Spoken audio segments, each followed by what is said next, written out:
காங்கிரஸ் ஆளும் மாநிலங்களில் பெண்களுக்கு இழைக்கப்படும் குற்றங்கள் அதிகரித்து வருவதாக பாரதிய ஜனதா குற்றம் சாட்டியுள்ளது.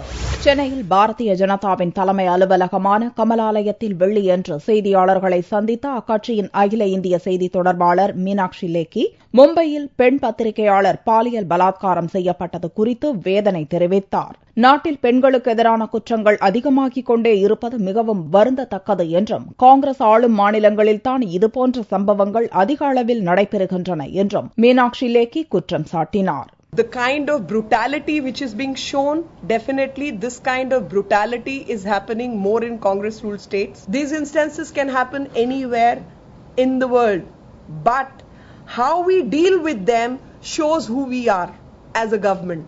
மேலும் தற்போது நாட்டின் பாதுகாப்பும் கேள்விக்குறியாக மாறியிருப்பதாக குற்றம் சாட்டிய மீனாட்சி லேக்கி, நாட்டின் பிரதமராக நரேந்திர மோடி பதவியேற்றால் நாட்டின் எல்லைகள் நிச்சயம் பாதுகாக்கப்படும் என தெரிவித்தார்.